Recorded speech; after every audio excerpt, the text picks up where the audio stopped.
Senhor nosso Deus e amado Pai, nós estamos aqui diante da Tua santa presença, mais uma vez reunidas para meditar na Tua palavra, buscando no Senhor a sabedoria necessária para que possamos viver nesse mundo e guardar a nossa salvação.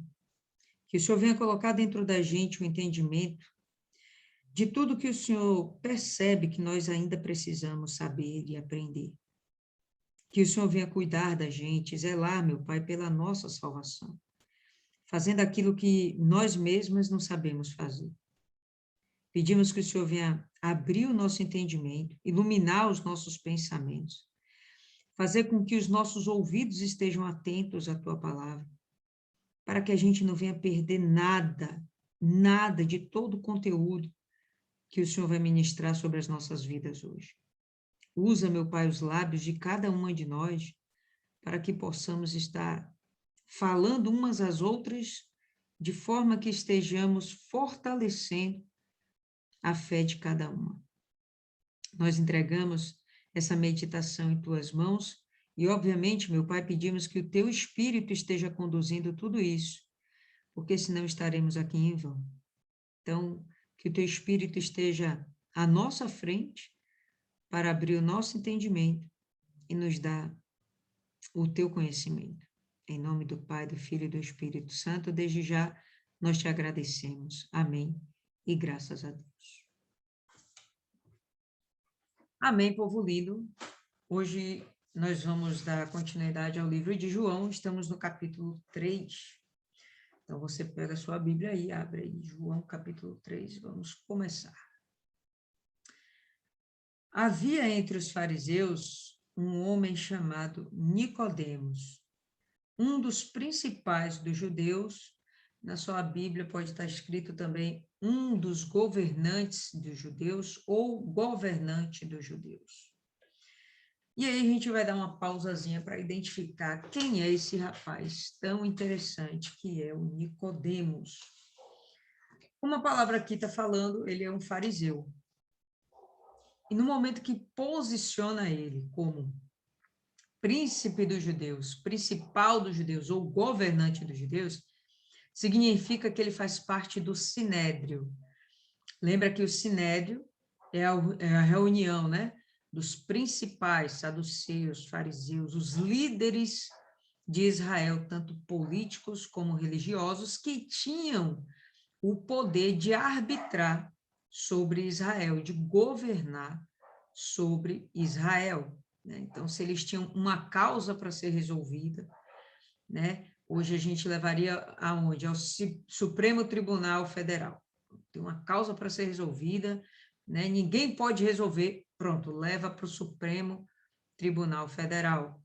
Então, eles levariam para o Sinédrio, se eles tinham uma questão para resolver. Então, ele era alguém extremamente importante, tá? E só para a gente dar uma situada para falar a respeito dos fariseus, né? Eles eram uma facção, vamos dizer assim, né? Uma divisão dentro do judaísmo, onde eles tinham por fé, por crença, não só a palavra de Deus, mas também aquele hábito, aquela prática que era a Torá oral. Lembra que muitos dos ensinamentos dos fariseus eram transmitidos por oralidade, né? Então eles falavam, não era necessariamente lendo a Torá. Eles faziam isso falando também. E os fariseus tinham esse hábito de considerar a Torá oral. Eles eram os únicos. A gente sabe que ainda tinha os saduceus, tinha também os essênios, mas eles não compactuavam com esse hábito dos fariseus. Quando os fariseus eles desenvolvem essa prática da oralidade, eles acabam acrescentando algo mais à palavra de Deus. Tinha um ponto positivo dentro dos fariseus, né, no meio deles, dentro da concepção deles, que era muito legal, que era justamente o apego e a observância a palavra de Deus. Tudo tinha que ser cumprido, tintim por tintim. Isso era ruim? Não, não era ruim. Isso é uma coisa legal.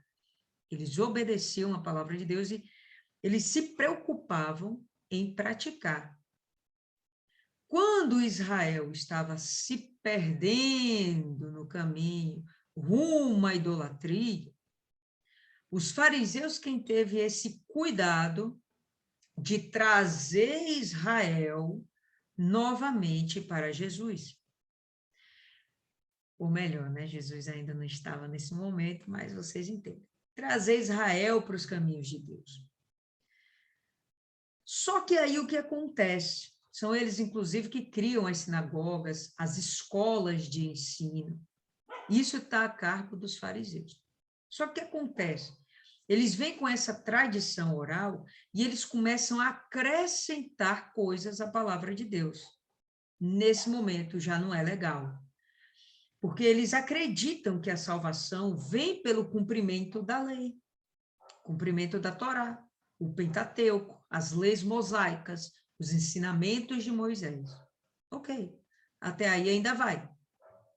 Só que eles querem ser mais e melhores. Então, com a Torá oral, eles começam a acrescentar mais, como a gente poderia dizer, não seriam ensinamentos, mas critérios para serem observados.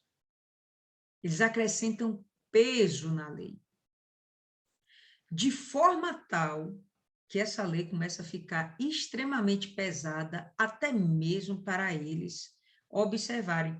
Tanto que vai ter um momento que o próprio Jesus vai exortá-los, né? Vai dizer, olha, vocês se acham tão santos e acrescentam tanto peso e jugo ao povo, mas vocês mesmos não fazem um movimento com o dedo midinho para executar tudo isso que vocês falam, né? Então, eles queriam ser salvos não pela palavra, nem pelo poder de Deus, mas pelo extremismo que eles tinham. Eles acreditavam que isso sim ia trazer a salvação. A perfeição deles estava em além do mandar de Deus. Então, quando a gente vai identificando isso dentro dos fariseus, a gente vai tendo um pouquinho do que era a personalidade do Nicodemos. Acreditava na salvação, eles acreditavam na ressurreição, eles acreditavam em anjos e demônios, eles acreditavam na necessidade da observância da palavra, dos dízimos, eles tinham tudo isso dentro deles e nisso aí eles não estavam pecando. O problema era a Torá oral, onde eles acabavam acrescentando algo mais e acreditando, transmitindo para o povo que era necessário algo além da palavra de Deus, né? Algo que vinha do ser humano para ser salvo, que foge completamente dos ensinamentos que Jesus vai dar depois. Que ele vai dizer que a salvação não vem por meio dos homens, mas sim pelo próprio Deus. Pode falar aí, Maiana. Nessa época aí, o pessoal também não tinha acesso às escrituras, como naquela época que a Bíblia foi passando, eles iam queimando, o pessoal podia comprar as folhas, ou eles tinham acesso? Eles tinham acesso pelo seguinte, vamos dizer assim, cada um tinha sua Bíblia em casa, cada um tinha sua Torá em casa? Não, eles não tinham, até porque era muito caro produzir um livro desse tipo. Mas tinham as sinagogas, onde eles tinham os ensinamentos. Então, eles podiam não ter acesso à coisa aqui escrita, mas eles tinham acesso na sinagoga, tá certo? Inclusive, ficava lá disponível. Não sei agora dizer para vocês com certeza se era disponível para que qualquer um manuseasse, tá? Eu acredito que sim, porque vai chegar um momento em que o próprio Jesus vai no templo e ele vai manusear aqueles escritos e ele, em princípio, não é nenhum sacerdote reconhecido por Israel, nem mesmo pelo Sinédrio, mas ele vai lá e vai pegar um dos papiros, um dos rolos de Isaías e vai ler, né, dentro da sinagoga. Então, acredito que a palavra ficava assim à disposição deles. Por mais que ele não tivesse dentro da sua própria casa um exemplar, mas eles tinham acesso dentro das sinagogas. Pode falar aí, Maiana. Não é que eu vi isso naqueles documentários e também acho que foi na época do rei Josias que o avô dele era idólatra e tudo, e depois o avô se converteu, morreu, e ele foi quem ficou com essa responsabilidade de, não sei se foi, não foi bem reconstruir o templo, mas cuidar, e no meio lá o pessoal encontrou as escrituras perdidas, porque até as escrituras nessa época já tinham sido quase todas extintas. Aí encontrou essas, que eu acho que era do profeta Jeremias, ou o profeta Jeremias era da época desse rei, não me lembro, mas aí que encontrou as escrituras que estava perdida. E como tem toda essa história de queimar a Bíblia, queimar os pergaminhos, e nesse caso de Jesus aí, quando ele pregou, eu achei que tinha sido porque ele foi pregar, então ele podia ter acesso ali naquele momento, mas que depois, se quisesse ir lá sem ser numa pregação, não pudesse, não. Não, acho que eles tinham acesso sim. E esse momento de Josias, que se fala, bom, nesse período nem existiam os fariseus, tá bom? Os fariseus é como se fosse uma reforma espiritual dentro de Israel. Isso é pós-cativeiro babilônico, tá bom? Pós-reconstrução do segundo templo, tá certo? Então, é um momento bem mais próximo de Jesus do que no período dos reis de Israel. Pode falar. Mas eu estou falando, a questão em si não é os fariseus ou não, é que a Bíblia, ela sempre passou por esse problema de, a palavra em si, de nem todo mundo ter acesso, e que nessas ocasiões elas eram queimadas, era desfeita, por isso eu perguntei se todo mundo tinha acesso nessa época.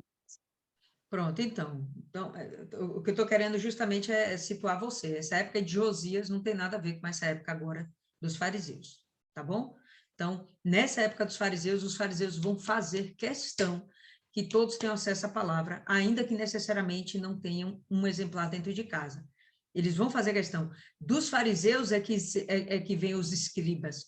E o papel dos escribas era somente copiar e fazer inúmeras cópias da Torá, das leis, dos profetas, tá? Então, o objetivo deles não era esconder o conhecimento, muito pelo contrário.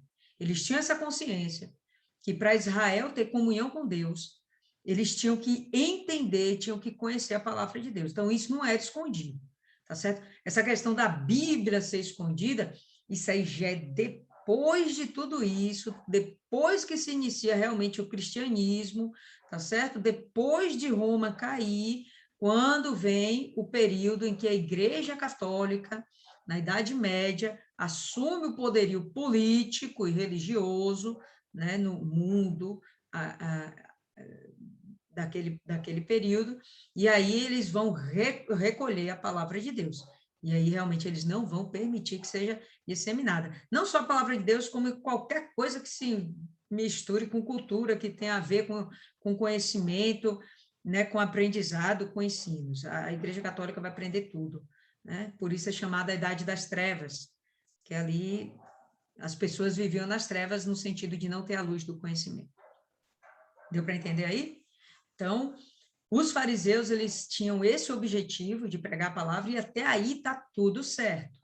Eles pecam quando eles querem fazer muito mais e acrescentam um peso, um jugo sobre o povo. Por que sobre o povo? Porque eles mesmos não faziam. Eles estavam lá do alto só dizendo, façam. Né? Por isso que Jesus fala, olha, se o que eles falam, obedeça, mas não faça o que eles fazem, porque eles não obedecem, eles não cumprem, né, aquilo que eles pregam, certo? Então, deixa eu ver aqui se tem algo mais interessante para falarmos sobre os fariseus. Não. Então, dá para a gente perceber aqui um pouquinho do que era o Nicodemos. Então, ele era um representante político, um representante espiritual, tá certo? Fazia parte da minoria da parcela da população, mas diga-se passagem, inclusive, os fariseus, ainda que fossem o que a gente hoje percebe que são raça de víboras, como o próprio Jesus falou. Mas eles eram muito bem vistos pelo povo. Enquanto os saduceus não tinham o apoio popular, porque os saduceus eram muito mais ricos, eles eram realmente a nobreza, a elite dos sacerdotes. Inclusive, os sumos sacerdotes normalmente eram saduceus, não eram fariseus. Os fariseus tinham esse comprometimento em ensinar a palavra, e os essênios se achavam tão puros, tão santos, e eles percebiam essa contaminação que houve depois, né, na espiritualidade de Israel, que eles se afastaram, eles foram para o deserto, e a gente vai perceber que a Bíblia nem fala dos essênios. Os essênios a gente só vai ter conhecimento dessa facção, né, dessa fatia dos judeus. A gente só vai ter entendimento deles através do autor Flávio Joséfo, que era um fariseu. Então, Flávio Joséfo, lá no século I, né, ele escrevia a respeito de Israel e ele falou sobre os essênios. E falou que os essênios, inclusive, moravam lá em Curum, lugar onde, inclusive, João Batista batizou também. E onde foi encontrado os pergaminhos do Mar Morto, que acredita-se quem escreveu foram os essênios. Então, eles queriam se santificar. Então, eles se afastaram de tudo, eles foram para o deserto, como João Batista, para não se misturar nem com a cidade, nem com os outros povos, nem com nada. Tá? Porque vamos imaginar que ainda que os fariseus tivessem tendo esse cuidado, né, pelo zelo com a palavra de Deus dentro de Israel, esse era um período onde eles tinham sido conquistados. E nesse momento, quando começam os fariseus, eles estão conquistados pelos gregos. E aí vem a cultura helênica, o helenismo, que estava se misturando em Israel. Os saduceus, eles compraram essa ideia de absorver o helenismo. Por quê? Por causa do poderio político, eles não queriam contender. Quando veio Roma, o Império Romano, os saduceus, eles aceitaram também se submeter a muitas coisas romanas. Por quê? Pelo interesse financeiro, pelo interesse político, né? Pelo poder. Os fariseus batiam de frente. Eles preferiam não se submeter a tudo e se preservar. Mas, ainda assim, eles queriam, eles fugiam um pouco da palavra de Deus, fugiam um pouco não, fugiam muito, quando eles queriam acrescentar a santidade deles, como se isso fosse com essa arrogância de, opa, eu tenho motivo para ser salvo porque eu sou o santão. Tá dando para entender, pessoal? Então, Nicodemos era um personagem desse, tá? Nicodemos era um carinha que ele acreditava ser mais que os demais. E a gente vai ver Jesus dando umas queimadinhas nele aqui, dizendo que não era tudo isso, né? Então, pronto. Verso 2. Este, de noite, Nicodemos, né? De noite, foi ter com Jesus e lhe disse: Rabi, sabemos que és mestre vindo da parte de Deus, porque ninguém pode fazer os sinais que tu fazes se Deus não estiver com ele. Aqui no livro de João, a única coisa que a gente viu aqui foi a transformação da água em vinho e ele entrando no templo e expulsando os cambistas. Aqui em João. Mas se a gente for para os outros evangelhos, a gente vai ver que a essa altura, Jesus já executou muitos milagres, já fez muitas pregações, inclusive o Sermão da Montanha, o grande Sermão da Montanha, o Sermão da Bem-aventurança, tá certo? E ele já tinha feito muita coisa, já mostrou muita sabedoria, e os fariseus, eles já tinham tomado conhecimento disso. Nicodemos, ele fica intrigado. Apesar de ele ser um fariseu, a gente vai perceber que essa busca por Jesus mostra que dentro dele existe um desejo de saber mais. Um desejo de suprir o vazio que dentro dele há, mas que ele já sentiu que Jesus pode saciar. As palavras que Jesus fazia, os milagres que Jesus fazia, mostravam que ele era divino. Ele já chega reconhecendo, ele diz que não é ele que reconhece. Ele fala que os outros conhecem também, nós reconhecemos. Então, os outros fariseus, os saduceus, os escribas, essa turminha toda, sim, eles reconheciam que Jesus tinha parte com Deus. O que eles não queriam era aceitar que Jesus era mais popular do que eles. E que as verdades que Jesus falava eram puras, diferente do que eles estavam acrescentando. Então, vamos lá. Né? Foi ter de noite. Quando a gente vê isso, a gente já pensa, bom, ele foi com medo. Né? Ele não queria ser visto na companhia do Senhor Jesus.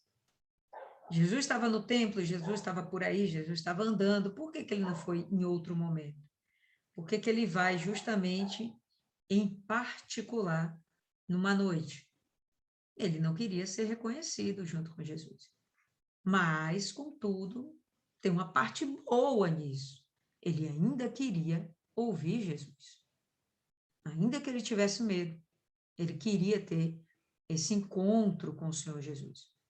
Eu me lembro, já falamos aqui algumas vezes, quando me lembro da minha mãe, vou falar da minha mãe, quando ela estava indo para a igreja e ia escondida lá na catedral, porque não queria que ninguém soubesse que ela estava indo para a igreja, ainda mais a Universal, né? Existia dentro dela um vazio e ela viu que na Universal poderia ser preenchida, né? Não fazendo alusão à igreja, mas enfim, ela sabia que ali tinha algo divino, mas ainda assim ia escondida. Muitas pessoas na época faziam isso, tá certo? Hoje não, hoje o evangelho é popular, hoje o evangelho é pop. O que tira, inclusive, um pouquinho da reverência que deveríamos ter para com as palavras do Senhor Jesus. Então, ele foi de noite e foi ter com Jesus e lhe disse, reconhece, né? Rabi, mestre, sabemos que és mestre vindo da parte de Deus, que ninguém pode fazer esses sinais que tu fazes se não estiver com ele. A isto respondeu Jesus, em verdade, te digo, se alguém não nascer de novo, não pode ver o reino de Deus. Eu não sei vocês, mas eu aqui, na minha cabecinha, fiquei tentando entender por que que Jesus fala isso com ele, porque é tipo assim, um nada a ver, entendeu? O outro chega lá, cheio de elogios, e simplesmente Jesus dá uma tacada, pá! Ó, quer saber se você não nascer de novo, você não vai entrar no reino de Deus. Você não vai ver o reino de Deus. E aí, parece realmente que Jesus está sem muita paciência. E a gente já viu que Jesus não tem paciência com aqueles que já são conhecedores da lei. Aqueles que não são conhecedores da lei, ele trata com um pouquinho mais de parcimônia, com um pouquinho mais de paciência mesmo. Mas já com os fariseus, não, ele não é assim. Você vê que ele dá uma tacada só, sem muito rodeio. Ele chega e fala para Nicodemos, Nicodemos, olha, você é mestre, você é um príncipe dentro de Israel, você governa Israel, mas você não está dentro do reino de Deus. Existe algo que você tem de fazer, que até aqui, dentro de todo o conhecimento que você tem, você não conseguiu realizar, e isso está te afastando de Deus. Então, Jesus, ele chega e dá essa tacada, né? E eu imagino que Nicodemos deve ficar meio ressabiado, meio tonto. Poxa, eu vim aqui, vim atrás de uma palavra de refrigério, de conforto, de sabedoria, e eu tomo aqui agora um tapa com luva de pelica. Perguntou-lhe Nicodemos, como pode um homem nascer sendo velho? Pode, porventura, voltar ao ventre materno e nascer segunda vez? E se a gente para ver a capacidade espiritual de Nicodemos, com essas palavras, a gente vai perceber que é muito pequena. Porque ele conseguiu não espiritualizar o que Jesus falou. ele estava transformando as palavras em algo material. Como assim eu preciso nascer de novo? Eu tenho que entrar novamente no ventre da minha mãe? Como é que eu vou fazer isso? Vê que hoje nós temos um desenvolvimento muito melhor, muito maior, muito melhor do que Nicodemos. Quem saberia dizer por quê? Fala aí, Maia. Porque a gente não só a letra, mas também o espírito, a gente consegue entender o que Deus quer falar. Exatamente. A gente, quando lê a palavra, a gente sempre fala aqui, né? Trazendo para os dias de hoje, trazendo para a nossa realidade, espiritualizando esse texto, transformando isso de forma prática para a nossa norma de conduta, de convivência, de ética, de moral. A gente espiritualiza. Você vê que ele não conseguiu espiritualizar. Né? Olha como a falta do Espírito Santo faz toda a diferença. É muito comum as pessoas pegarem a Bíblia e dizer, não entendi nada. Li, não entendi uma palavra. Por quê? Porque falta realmente o Espírito Santo, falta a direção de Deus para que a palavra venha a ser revelada para aquela pessoa. Pode falar, Maiana. Porque ele, pelo fato da Bíblia ser, como a senhora falou aí, falada, a Bíblia não, né? No caso aí, os pergaminhos, era tanta repetição que já ficava no automático. Eu não sei se vocês viram um vídeo que não sei quem foi o bispo postou de um papagaio falando, não sei se foi um salmo, foi um versículo.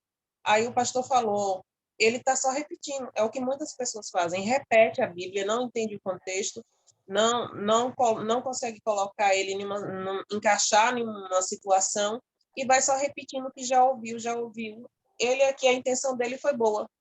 Eu creio que esse acorda para cuspir que Jesus deu nele foi porque, como a gente sabe, mais tarde ele viria a ser um discípulo de Jesus.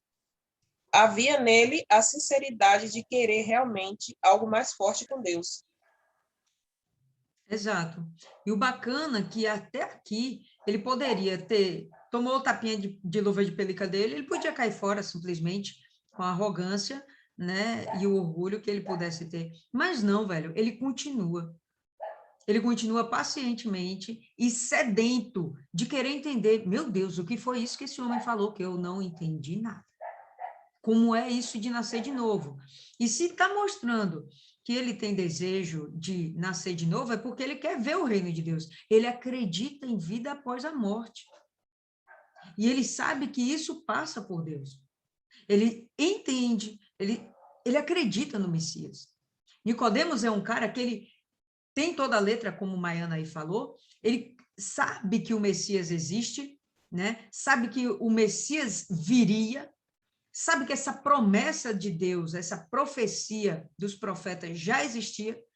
Então, ele está vendo no Senhor Jesus esses sinais. Opa, esse pode ser o Messias. Ele tem aquilo que eu preciso. Eu vou ficar aqui, ainda que tomando os tapinha, mas eu vou ficar aqui até o final para aprender com esse que sabe mais do que eu e tem aquilo que eu preciso. Pode falar, Imael. E se a gente levar em consideração que ele, como um fariseu principal, teve o profeta, não sei se ele era bem um profeta, esqueci o nome dele, Simeão parece, e a profetisa Ana, que uma pegou Jesus quando foi ser apresentado, e esse outro, que eu não me lembro o nome, que recebeu a promessa de Deus que só morreria depois que ele visse o Messias. Então, isso aconteceu, ele deveria já estar no templo. Então, ele viu a promessa se cumprir. Então, era mais 2 sinais aí para colocar na conta. Perfeito, isso mesmo. Concordo. Vamos voltar um pouquinho no verso 3, porque tem uma coisa aqui que é interessante. Para a gente seguir os demais entendimentos, eu acho que vale a pena a gente voltar aqui. Ó. Quando ele fala, em verdade te digo, se alguém não nascer de novo, não pode ver o reino de Deus. Eu peguei esse nascer de novo e busquei a tradução dos termos originais desse texto. E a gente vai entender, na tradução, eu vou procurar aqui que eu gravei, eu anotei, a gente vai ter nascer como, não sei se a pronúncia é essa, né? Genal. A gente vai ter como procriar do pai. Procriar normalmente é algo da mãe, né? Mas esse termo significa procriar do pai.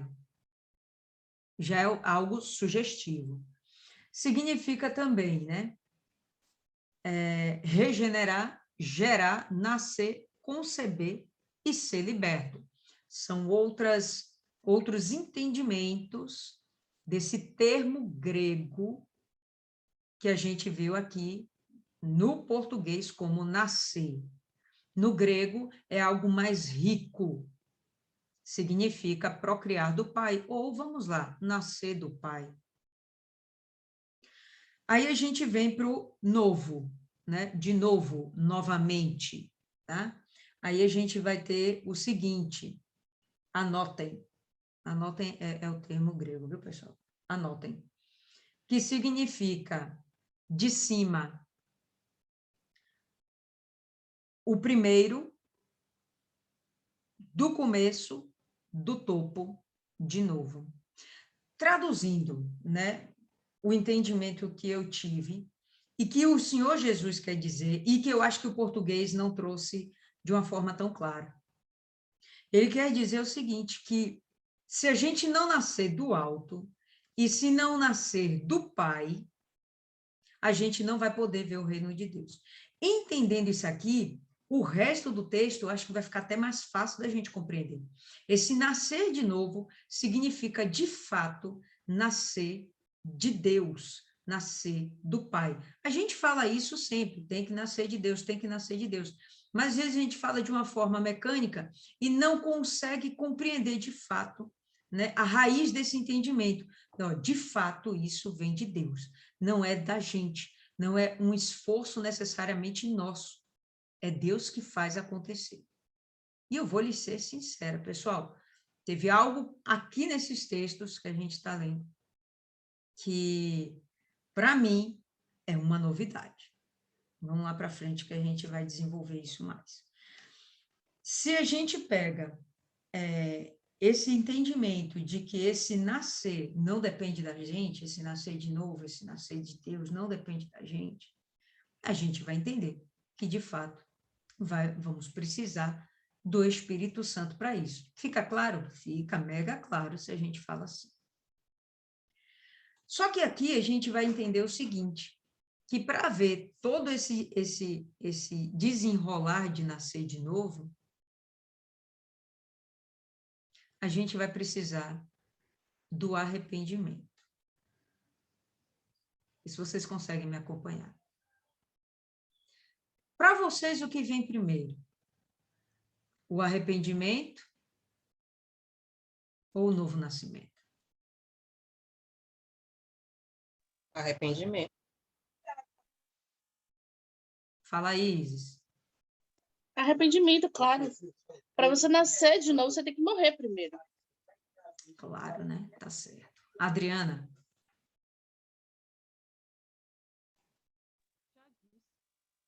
Vixe, Adriana, agora você ficou sem áudio. Na estante estava tão bom.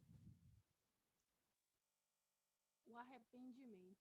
Arrependimento deu para ouvir assim, bem de longe. Ficou ruim aí seu áudio de novo, viu? Vamos lá, pessoal. O arrependimento. Tá certo. Para nascer de Deus tem que ter o arrependimento. Mas, mas vamos lá. Vamos lá. Abre aí no texto de Efésios, capítulo 2, para a gente estudar mais um pouquinho aqui.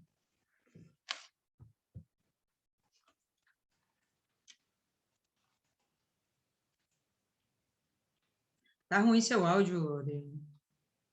Tava tão bom. Não sei se você entrou e saiu aí, ficou ruim.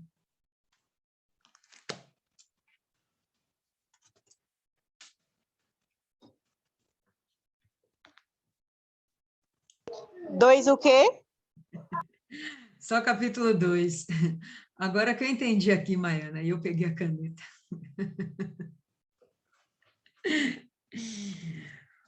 Vamos lá, capítulo 2, Efésios 2, a gente vai começar, eu acho interessante a gente começar do verso 1 mesmo. E vos vivificou, estando vós mortos em ofensas e pecados. Isso aqui já vai dando uma luz também. Peraí. 2 o quê? 1, Efésios? Efésios 2. O meu tá antigamente. Tá começando diferente. Pode ser que esteja um pouquinho diferente, mas é isso aí mesmo. E vos vivificou, estando vós mortos em ofensas e pecados. Como é que está aí na sua versão, Isis? Pode falar. Antigamente, por terem desobedecido a Deus e por terem cometido pecado, vocês estavam espiritualmente mortos. Mortos. A mesma coisa, tá? Então, vos vivificou, estando vós mortos em ofensas e pecados. Quando a gente vê isso, a gente compreende o que Jesus está falando para Nicodemos. Você é morto. Porque você está em seus pecados, nas suas falhas, nos seus erros. Então, você não tem vida. Para Deus, você está morto, e a gente entende que isso é perda da salvação. Em que noutro tempo, andaste segundo o curso desse mundo, segundo o príncipe das potestades do ar, do espírito que agora opera nos filhos da desobediência. Por que vocês andavam em pecados? Porque vocês andavam no curso do mundo, segundo a vontade de Satanás. Entre os quais todos nós também antes andávamos nos desejos da nossa carne, fazendo a vontade da carne e dos pensamentos. E éramos, por natureza, filhos da ira, como os outros também, filhos da desobediência, portanto, filhos da ira de Deus. Mas não que eles fossem filhos de Deus, mas filhos tais que provocavam a ira de Deus, filhos da ira. Mas Deus, que é riquíssimo em misericórdia, pelo seu muito amor com que nos amou, estando nós ainda mortos em nossas ofensas, nos vivificou juntamente com Jesus. Pela graça, sois salvos. E nos ressuscitou juntamente com ele, e nos fez assentar nos lugares celestiais, em Cristo Jesus. Estamos já no céu? Não, mas em Cristo, a nossa expectativa, a nossa esperança é o céu. Então, pela fé, nós já estamos em lugares celestiais. Não fazemos mais parte do mundo. Para mostrar nos séculos vindouros, verso 7, as abundantes riquezas da sua graça, pela sua benignidade para conosco em Cristo Jesus. Por que Deus teve essa misericórdia riquíssima do verso 4? Por causa de Cristo Jesus, no verso 7. Dando para entender? Então, tudo está acontecendo, o vivificar, o sair da morte, é por amor de Deus, não é porque a gente mereça, é porque ele nos ama, ponto. Verso 8, porque pela graça sois salvos, por meio da fé. Isso não vem de vós, é dom de Deus. Não vem das obras, para que ninguém se glorie, porque somos feitura sua, criados em Cristo Jesus, para as boas obras, as quais Deus preparou para que andássemos nelas. Quando a gente lê esse texto, a gente vai ver que a graça da salvação não vem da gente, vem de Deus. Se a graça da salvação vem de Deus, e a gente entende que a salvação é o vivificar da nossa vida, e o vivificar é do Espírito Santo, se vem de Deus, onde entra o arrependimento antes do Espírito Santo. Estão conseguindo acompanhar?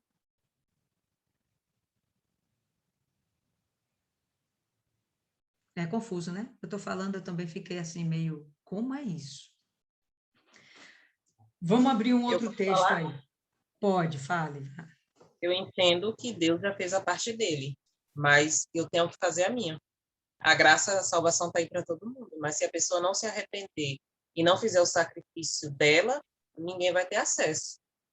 Entendeu que a salvação está vindo antes necessariamente do que o arrependimento? É isso que eu quero chegar. Entendeu que o batismo com o Espírito Santo está vindo antes do arrependimento? É isso que o texto quer mostrar. Confuso, né? Porque para a gente isso não é assim. Isso não é assim. Vamos para frente. Deixa eu ver aqui um outro texto.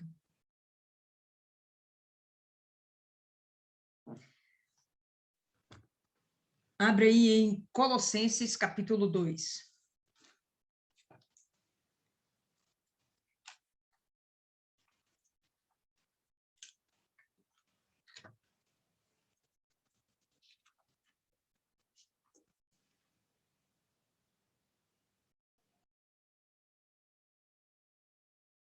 Todo mundo?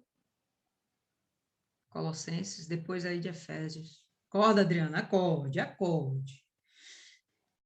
Verso 2 ou verso 13. Vamos começar do verso 12.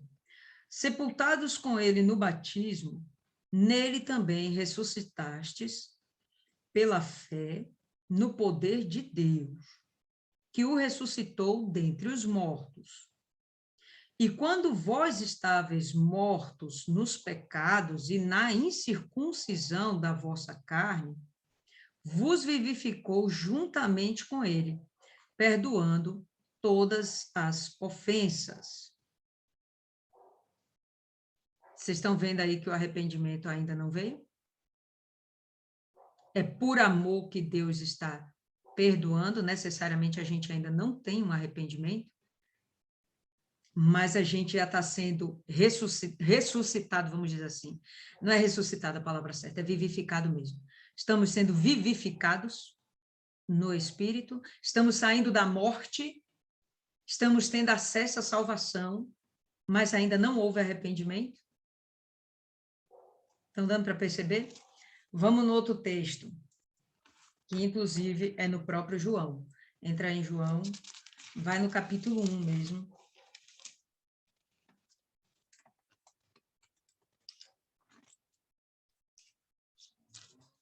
Capítulo 1, no verso 12.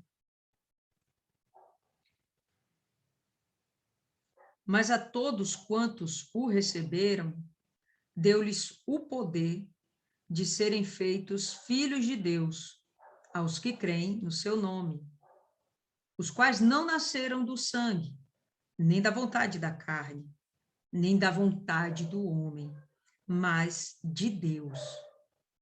Então, essa vivificação do Espírito, a gente sair do pecado, não é necessariamente que a gente se arrependeu. É necessariamente que Deus nos deu uma oportunidade. Somos vivificados porque morto não aprende porcaria nenhuma, morto é morto. Somos vivificados no Espírito, e então a gente passa a ter um entendimento, uma compreensão do que é o pecado. E aí agora vem o arrependimento, pelo qual a gente vai ter que buscar o perdão e viver, a partir daí, uma vida vivificada. Mas a primeira coisa que acontece não é da gente, não é a gente se arrepender, para que depois o Espírito Santo venha sobre nós. Até aqui, pessoal, estamos falando de Espírito Santo, mas necessariamente a gente não está falando de dons e de fruto do Espírito. Estamos falando que o Espírito Santo, ele pousa sobre nós primeiro, E o dom do arrependimento nos é dado. Como é dado o dom do arrependimento? Vem aquela luz, que é o entendimento das coisas de Deus. Está dando agora para entender melhor? Ou ainda estão confusas? Isis está com a cara de interrogação. Tem 15 interrogações na cara de Isis.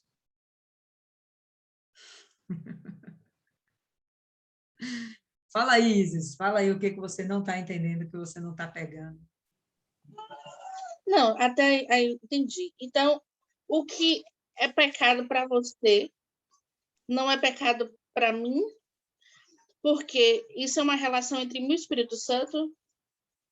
Exemplo. Para algumas pessoas é normal ouvir música secular. A minha relação com o Espírito Santo não é. Mas não é algo que alguém externamente possa me impor, mas sim do meu relacionamento. É isso? Sim, também. Perfeito. E é justamente essas coisas que vão nascer dentro da gente que vão, de fato, fazer com que a gente tenha mudança. E vocês já viram eu falar isso aqui muitas vezes, que dentro do nosso desejo de mudar, dentro do nosso entendimento do que é pecado, e aí a gente se arrepende, e aí a gente decide mudar, é que vem o Espírito Santo. Mas, verdade, pessoal, é o contrário. Vem o Espírito Santo e nos dá o entendimento do que é o pecado. E aí a gente vai e desenvolve o arrependimento, que vem também de Deus. O arrependimento é dom de Deus. Quer ver? Abre aí agora em Atos, capítulo 5.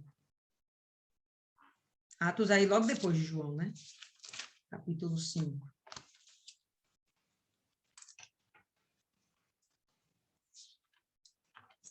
Mas se vocês pensarem diferente, compartilhem, viu? Capítulo 5, no verso 31.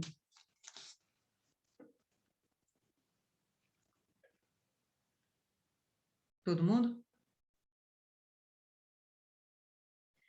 Deus, com a sua destra, o elevou a príncipe e salvador. Ele está se referindo a Jesus. Para dar a Israel o arrependimento e a remissão dos pecados. Através do Senhor Jesus. Maravilha.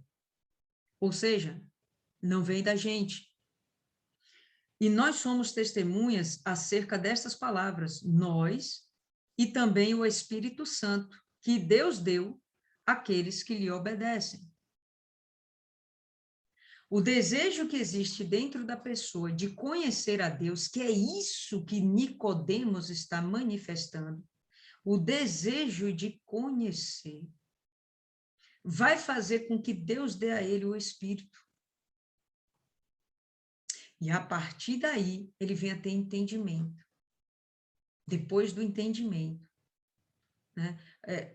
Na minha concepção, o entendimento vinha através do conhecimento da palavra.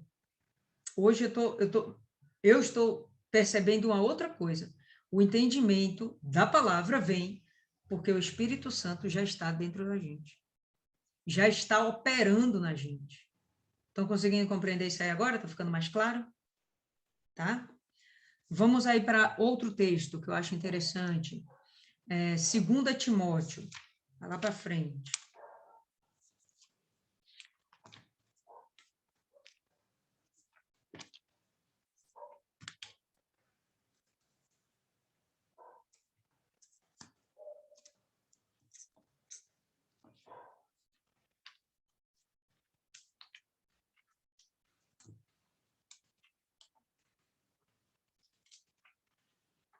Todo mundo já achou? 2 Timóteo, capítulo 2. Antes de Hebreus,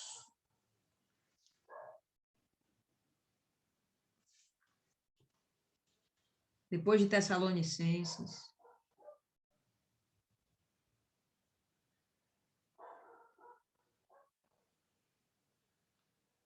Achou, Isis?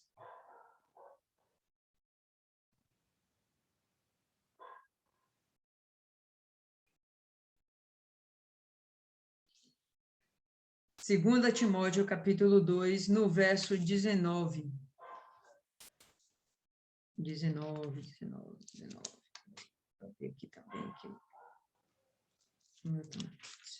Sai. Todavia, o fundamento de Deus fica firme, tendo este selo. O Senhor conhece os que são seus, e qualquer que profere o nome de Cristo, aparte-se da iniquidade, a orientação que ele está dando. Ora, numa grande casa, não somente há vasos de ouro e de prata, mas também de pau e de barro, uns para a honra, outros, porém, para a desonra.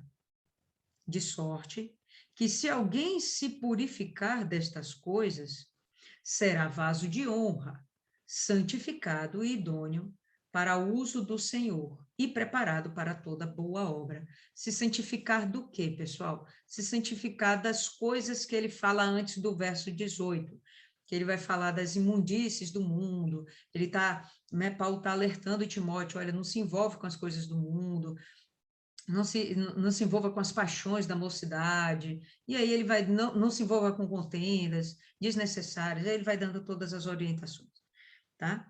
Então, de sorte que, se você se purifica dessas coisas, você se torna um vaso de honra. Acorde aí, viu, Adriana? Tô vendo.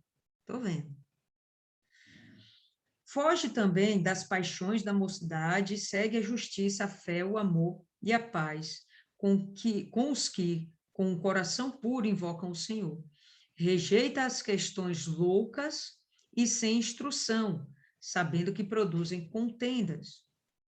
E ao servo do Senhor não convém contender, mas sim ser manso para todos, para com todos, para assim apto ser a ensinar. Sofredor, instruindo com mansidão os que resistem, a ver se porventura,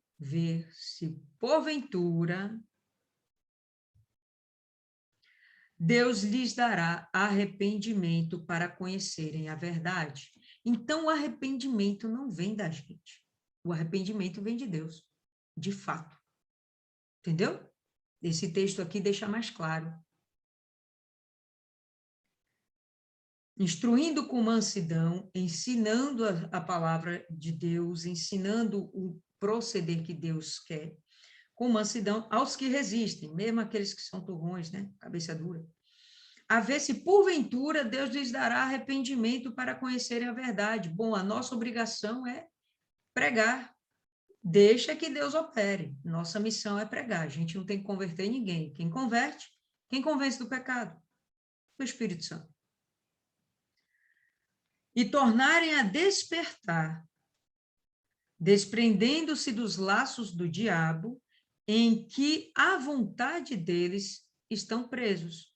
Então, a pessoa está numa condição de morte, porque está presa aos laços do diabo, está vivendo em pecado. A pessoa está em condição de morte. Vamos exortá-la de tal forma que Deus dá a ela o dom do arrependimento, e isso vem do Espírito. Não vem da pessoa. Estão entendendo aí melhor? Então, vamos ver aqui outro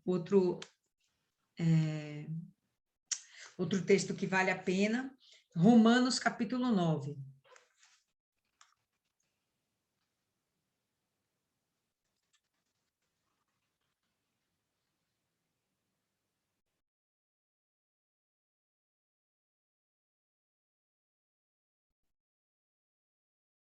Todo mundo? Romanos, capítulo 9, no verso 27. Olha que coisa interessante. Também Isaías clama acerca de Israel. Ainda que o número dos filhos de Israel seja como a areia do mar, o remanescente é que será salvo. Um pouquinho deles é que será salvo. O remanescente, não são todos. Todos eles vão ter o direito ao arrependimento, todos eles vão ser tocados pelo Espírito, todos. Mas todos vão desenvolver isso? Não, nem todos. Porque vão ter aqueles que vão rejeitar o agir do Espírito. Tá certo? Adriana, mais um pouquinho aí, você dorme. Volta para João, volta para João.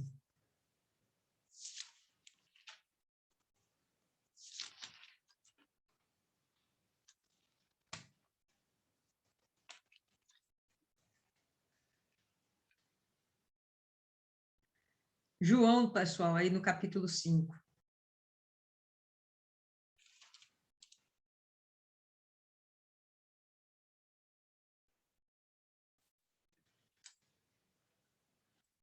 Mas a hora vem, versículo 23. Capítulo 5, 23. Mas a hora vem, e agora é, em que os verdadeiros adoradores adorarão o Pai em espírito e em verdade, porque o Pai procura a tais que assim o adorem. Deus é espírito, e importa que os que o adorem em espírito e em verdade. Então, como é que você vai adorar em espírito e em verdade, se não for o próprio Deus que antecipadamente vai te dar o espírito? Não o espírito com letra minúscula que está aqui, mas o espírito com letra maiúscula, para que o seu espírito com letra minúscula possa, de fato, desenvolver essa adoração a Deus, esse entendimento da palavra de Deus, a consciência do arrependimento, ou melhor, a consciência do pecado, a necessidade de arrependimento, a necessidade de perdão. Eu achei isso interessante. O Espírito Santo trabalha na gente antes mesmo que a gente o deseje, que a gente compreenda. Por quê? Porque só através do Espírito é que a gente vai ter realmente a revelação de Deus. Tá certo? Então, vamos lá. Continuando aí, João, capítulo 3, no verso 4. Não é isso? Verso 4. Então, disse-lhe Nicodemos, como pode um homem nascer sendo velho? Pode, porventura, tornar a entrar no ventre da sua mãe e nascer? Jesus respondeu, na verdade, te digo que aquele que não nascer da água e do Espírito não pode entrar no reino de Deus. Pessoal, onde é que isso está escrito? Muito legal.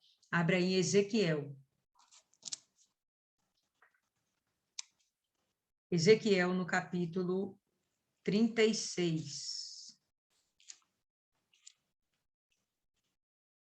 A gente vai ver o modus operandi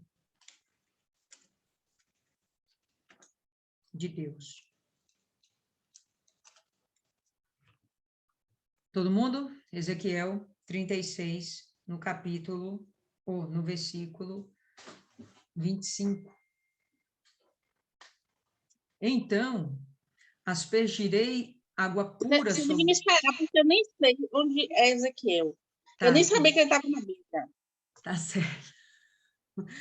Depois de Isaías, Achei Ezequiel quando... capítulo 36.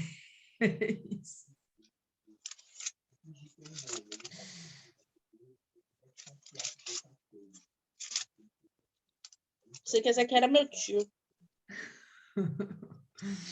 36, no verso 25, achou? Achei. 36, 25. Achei. Vamos lá. Obrigada. Então, aspergirei água pura sobre vós, e ficareis purificados. Isso aqui a gente até entende. O ritual do batismo nas águas e a purificação que os próprios judeus já executavam. Essa ideia de batismo, isso já existia no meio dos judeus, tá certo? Através das águas, eles entendiam que eles eram limpos, purificados. E aí Deus fala, então aspergirei água pura sobre vós e serei purificados, beleza? Batismo nas águas? Valendo. De todas as vossas imundícias e de todos os vossos ídolos vos purificarei. Vai ser purificado de quê? Da idolatria e dos seus pecados, ok? Beleza? E dar-vos-ei um coração novo. Quem vai dar? Deus. É a gente que desenvolve o coração novo? Mentira, é Deus que dá. E porei dentro de vós um espírito novo. Olha ele falando aqui. Ele vai pôr o espírito novo. Esse espírito aqui, não sei aí no seu, mas aqui, inclusive, está com letra minúscula. Deus quem vai dar esse novo espírito. E tirarei da vossa carne o coração de pedra, aquele coração que é irredutível, que resiste à palavra de Deus, que resiste ao querer de Deus. Lê a Bíblia, mas não entende. Ouve o pastor pregar, mas não aceita. Por que não tem esse entendimento ainda? Porque Deus ainda não deu a ele um novo espírito. Vos darei um coração de carne. Beleza, esse coração agora pode ser moldado. Agora esse coração pode ser modificado, transformado. E porei dentro de vós o meu espírito, com letra maiúscula. E farei que andeis nos meus estatutos e guardeis os meus juízos e os observeis.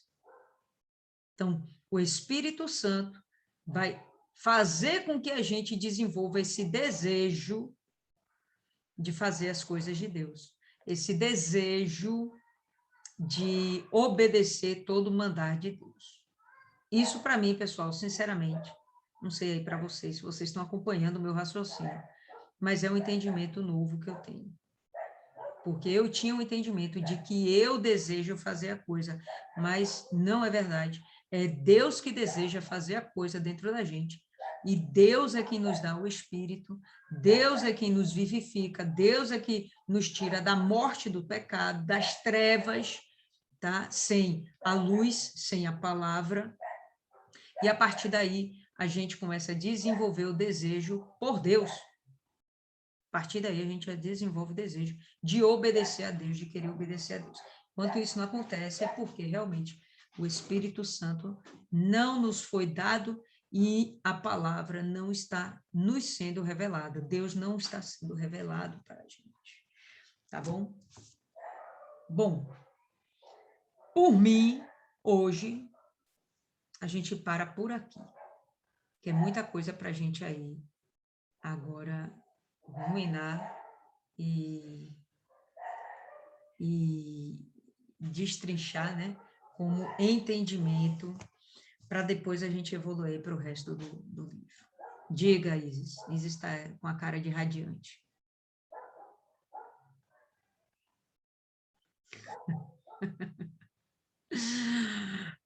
Tá bom, tudo bem, você não é vaca, não.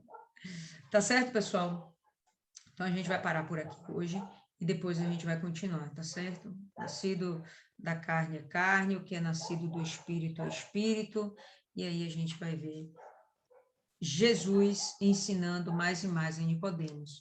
O que é bacana a gente perceber é que Nicodemos, mesmo tendo tempo de igreja e conhecimento da letra, ele, na verdade, não tem conhecimento espiritual do que a letra significa.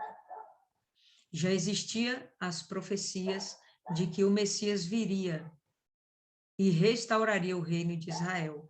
Por isso que Israel fica aqui tão apegado a essa ideia de que, de fato, vem o Messias agora, que eles acreditavam até ser Jesus, mas para restaurar o reino aqui nessa terra, restaurar a coroa de Israel, né, protegê-los e separá-los de Roma e de seus inimigos, e fazê-los dominar, multiplicar, serem férteis e tudo mais. Essa era a consciência que eles tinham, mas se eles tivessem o Espírito, eles iam espiritualizar de fato a mensagem e entender que o reino de Israel, as profecias a respeito do Senhor Jesus, do Messias, não era para a restauração daquele reino físico, mas sim do reino espiritual, para que a gente tenha acesso ao reino de Deus, que eu costumo falar, não é um palácio, não é a gente entrar em Dubai, é a gente entrar no reino de Deus, não é qualquer um que vai para lá. É só realmente aquele que for puro de mente e coração e se manter íntegro até o fim. Tá bom? Quem que faz aí a oração de hoje?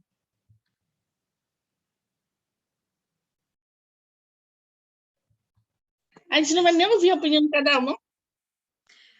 Eu estou achando que vocês estão com tantas interrogações que eu preferia deixar para amanhã ou para quinta. Mas se vocês quiserem, tudo bem, podemos. Ó, eu olho para a cara de Adriana, a Adriana tem uma interrogação grandona e ainda com sono. Entendeu? Eu olho para a sua cara, Isis, e vejo 15 interrogações. Eu vejo ali Maiana, que está ruminando, apesar de não ser vaca. Então, as outras eu não vejo o rosto, né? Está tudo aqui fechado, e Dona Cida está quase dormindo também, que eu estou vendo. Eu não estou com dúvida, não. Não sei. Não, eu não falei que você estava com dúvida, eu falei que você está ruminando. Não estava ruminando nada. Ruminando, deveria, né? Porque o ruminar é você ficar, né, saboreando aquilo, degustando a palavra e fazendo com que ela, de fato, venha fazer parte de você. Sim, mas eu já ia perguntar o que era ruminando, mas graças a Deus a senhora respondeu antes de eu perguntar. É a comida, Rai, que vai no intestino e volta para a boca, e depois você mastiga, engole de novo. É como se você vomitasse, mas não botasse para fora. Fica na boca mesmo. É a vaca ficar babando. A vaca não fica babando, ela fica ruminando. E exatamente para extrair daquele alimento o melhor possível. Entendeu? Esse povo. Eu estou esperando quem vai fazer a oração final. Eu estou esperando Isis dar a consideração dela, né? Que ela cobrou aí. Eu imagino, né, que ela ia puxar a corda. Então vai lá, Isis, se você quer, puxa a corda. Para mim parece muito simples. É só você reviver ou rememorar o seu processo de conversão. O momento que você decidiu se batizar. Eu acredito que esse batismo com a água é o processo de lavar suas vestes. Abandonar velhas práticas, liberar perdão, participar do processo de libertação, é o processo realmente de limpeza. A gente limpa realmente com a água. A gente lava e torna aquele lugar limpo e disponível para a morada do Espírito Santo. Não me pareceu tão complicado. Abra em Atos, capítulo 11. Quando a gente coloca no fato concreto. Atos 11? Atos 11.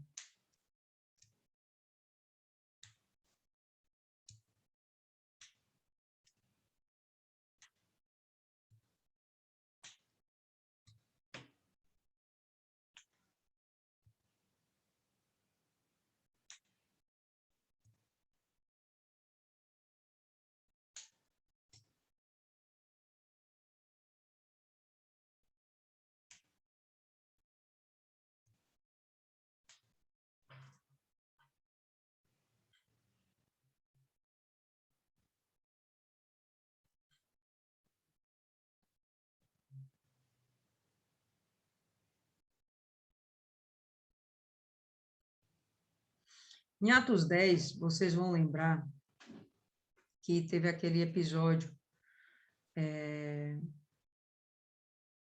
do Cornélio, que ele demonstra interesse em conhecer a Deus. Ele demonstra interesse. Isso aí, ele demonstra interesse em conhecer a Deus. E aí aparece um anjo para ele, manda ele buscar Pedro e tal. Bom, aí Pedro vai lá. O que Pedro faz? Pedro achava aquilo absurdo, da natureza de Pedro. Ele achava aquilo absurdo, porque Pedro era judeu, Cornélio era gentil, e eles não entravam na mesa ou na casa dos gentios, ainda mais sentar-se à mesa com os gentios. Então, para Pedro aquilo era uma aberração, mas, enfim, Deus mandou Pedro ir, e aí ele simplesmente obedeceu e foi. No final do capítulo 10, a gente vai ter o seguinte: Pedro vai pregar para Cornélio e para a família dele, que está lá na hora. Pega aí no final do capítulo 10, o verso 44. Ainda Pedro falava estas coisas, pregava a respeito do evangelho de Jesus, tá certo?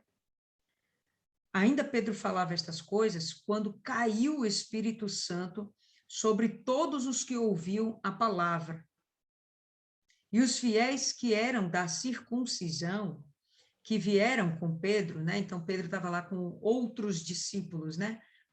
Junto para fazer as suas viagens, as suas andanças.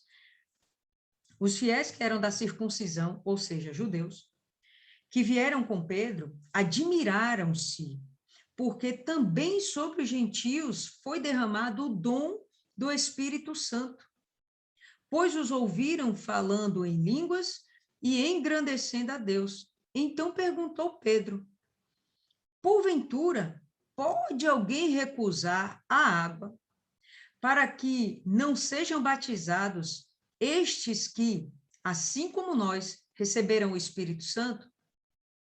E ordenou que fossem batizados em nome de Jesus Cristo. Então, lhe pediram que permanecesse com eles por alguns dias. Lembra que quando a gente meditou no livro de Atos, a gente comentou sobre isso, da coisa ser tão violenta que não precisou o batismo nas águas, para que não precisou um protocolo para que Cornélio e toda a sua família fosse selada com o Espírito Santo. O que necessitou foi um desejo dele conhecer a Deus. E antes, quando a gente vai ver, ele ficou esperando 4 dias pela visita de Pedro. Esses 4 dias ele jejuou. De conta própria, ninguém mandou ele fazer isso. O anjo apareceu lá, ele chegou e tomou essa atitude. Então, já existia dentro dele o desejo de conhecer a Deus. Mas ele ainda não entendia nada sobre pecado, arrependimento e perdão. E ele recebeu o Espírito Santo antes. E aonde eu quero ir? Agora, no 11, no verso 13. Verso 13. Bom, quando os demais judeus ficaram sabendo disso, né, ainda que cristãos, judeus que haviam se tornado cristãos, ficaram sabendo disso, acharam uma aberração Pedro ter ido na casa lá do gentio e ainda ter derramamento do Espírito Santo. Na verdade, eles ainda não sabiam disso. Mas ele ficou abismado, então Pedro vai lá se defender das acusações que ele estava recebendo. Vamos lá, pula para o 13 logo. E ele nos contou como vira o anjo em pé em sua casa e lhe dissera: envia a Jope e manda chamar Simão por sobrenome Pedro. Então, Pedro está contando o que o Cornélio fez, o que aconteceu com Cornélio. Cornélio contou essa história e ele está contando agora para os outros. O qual te dirá palavras mediante as quais serás salvo tu e toda a tua casa. O que salva? As palavras. Que palavras? Depois você dá uma olhada aí no capítulo 10 todo de Atos, que o que ele vai pregar, o que Pedro vai pregar, são as boas novas do Evangelho de Cristo, falar sobre o Senhor Jesus e a esperança de nova vida, novo nascimento, tal. Quando, porém, comecei a falar, caiu o Espírito Santo sobre eles, como também sobre nós no princípio. Então, me lembrei da palavra do Senhor, quando disse: João, na verdade, batizou com água, mas vós sereis batizados com o Espírito Santo. Pois se Deus lhes concedeu o mesmo dom que a nós nos outorgou, quando cremos no Senhor Jesus, quem era eu para que pudesse resistir a Deus? E ouvindo estas coisas, apaziguaram-se e glorificaram a Deus, dizendo: logo, também aos gentios foi, por Deus, concedido o arrependimento para a vida. Você só tem o desenvolvimento do arrependimento quando você já tem o Espírito Santo. Isso para mim é novo, sinceramente. Eu não pensava dessa forma. Até eu não pensava dessa forma. Eu fui conversar com um PR e eu falando com ele: pô, PR, na moral, quando a gente recebe o Espírito Santo, a gente não tem um entendimento claro dessas coisas. Até porque não é uma coisa mecânica, né? Não é um padrãozinho, tem que ser assim. Então, quando a gente recebe, a gente não tem esse devido entendimento, né, de como as coisas são. E aí a gente vai amadurecendo na fé e frequentando as reuniões e vendo as coisas acontecendo, a gente acaba criando uma mecânica, a gente acaba criando um ritual para fazer sentido tudo aquilo. Entende? Eu criei para mim um ritual. Eu tinha dentro de mim. Primeiro, você tem que entender a palavra, para depois você entender o que é pecado, e então você entender que você tem necessidade de arrependimento, para então você buscar o Espírito Santo. Bom, com João, isso já mudou meu entendimento. E aqui eu vi em Atos, isso aqui, mas não como uma... Eu li isso aqui em Atos, na época, como se fosse uma coisa casual, uma eventualidade. E aconteceu outras vezes. Em Atos mesmo, a gente vai ver mais uma vez, outras vezes, o Espírito Santo descendo sobre pessoas sem necessariamente elas serem batizadas nas águas. O primeiro que isso acontece, Paulo. Antes dele ser batizado nas águas, ele recebe o Espírito Santo. E então, aqui ele é batizado nas águas, e daí ele vai lá para o Monte Sinai e vai receber a revelação do Evangelho de Cristo, né? Enfim, é sobre essas coisas aí que eu estava falando. Pessoal, então, eu acho que já é coisa bastante para a gente pensar, até porque eu até agora estou pensando, não vou mentir. Não sei se porque eu tenho essa necessidade de racionalizar, para mim tem que ter tudo começo, meio e fim. Mas Deus não é assim, né? Deus é do jeito que Ele quer. E o jeito que Ele quer, primeiro Ele vai e entra, e a salvação vem por meio dEle, e o dom do arrependimento é por meio dEle. E se a gente está aqui foi porque, meu Deus, glória a Deus, foi porque Ele nos escolheu. Não foi porque a gente escolheu Ele primeiro. Não foi porque houve em nós uma necessidade premente. Foi porque Ele nos escolheu primeiro. E isso é privilégio. Isso é maravilhoso. Isso é motivo de dar glórias e glórias e glórias e glórias. Beleza, pessoal? Então, por hoje é só. A gente volta em João 3:6, quinta-feira. E agora eu quero saber, mais uma vez, quem vai fazer a oração de encerramento.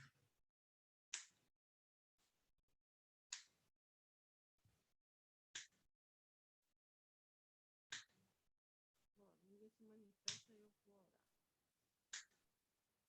Primeiro que eu tô meio com sono. Daqui a pouco eu durmo e aí me oro. Tá me ouvindo? A Adriana vai orar? Acho que a Adriana vai. Dá pra ouvir? Agora você tem que falar mais alto aí, mais pertinho, Adriana, porque está muito longe. Dá pra ouvir? Aí vai ficar sem graça, não vou nem aparecer, vai aparecer só minha voz. Tá ruim mesmo. Rayane, você que se propôs aí, ora aí então, Rayane. Que o áudio de Adriana ficou ruimzinho. Muito ruim. Lília, foi você que me bloqueou aí. Desbloqueia aí. Não bloqueei você, não. E aí, ela vai orar? Vai não, pode ir, Rayane, vai. Senhor nosso Deus e amado Pai, meu Senhor, ainda diante da tua presença, meu Pai, te damos graças por mais um dia de meditação, meu Deus. E é tão glorioso que nem dá vontade de sairmos daqui, meu Pai, porque a real felicidade está em desvendar os mistérios da tua palavra, meu Pai. Sabemos que o Senhor só dá quem o Senhor quer, meu Deus, e eu me sinto particularmente agraciada por isso, e eu creio que esse é o sentimento de todas nós, meu Senhor. Muito obrigado por revelar a nós que não somos nada, meu Pai, a tua palavra, a tua vontade, e que venhamos manter esse espírito, meu Pai, de entendermos que o que nós precisamos manter, meu Pai, é o espírito e não a letra, porque a letra mata, meu Pai, mas o espírito vivifica. Que o Senhor venha, meu Pai, nos dar condição de praticar a tua palavra, meu Pai, e nunca, meu Pai, nos deixe esquecer do quanto precisamos e dependemos do Senhor para absolutamente tudo, meu Pai. Eu te agradeço por tudo, pela tua graça, pela tua misericórdia, pelo teu espírito, meu Pai, pelo dom do arrependimento de nos fazer, meu Pai, ver o quanto nós somos falhos, meu Pai, e não somos dignos em nada do Senhor, meu Pai. Que o teu Espírito venha conduzir a nossa vida, que o nosso entendimento, meu Pai, venha ser renovado a cada dia. Nos ajude, Pai, a mantermos a nossa salvação, meu Pai, a guardar a nossa fé e permanecermos firmes, meu Pai, até que o Senhor volte, meu Pai, para levar a tua igreja. Senhor, abençoa a nossa família, que eles venham ver, meu Pai, os sinais do Senhor através de nós. Que venhamos ser, meu Pai, o teu espelho, que venhamos refletir a tua glória, Espírito Santo, porque o Senhor nos escolheu para isso, para sermos testemunhas vivas, meu Pai, de que o Senhor é vivo, de que tua palavra é eficaz, meu Pai, que venhamos gerar frutos que gerem outras vidas, meu Pai, e que essas vidas venham gerar outras vidas e assim povoarmos o teu reino. Eu coloco todas as nossas vidas em tuas mãos, a nossa casa, a nossa família, as almas, meu Pai, que o Senhor tem enviado para nós, não que sejamos merecedores disso, meu Pai, ou que tenhamos capacidade, mas sabemos, meu Pai, que o teu Espírito não precisa de nós, mas quer contar com cada um de nós.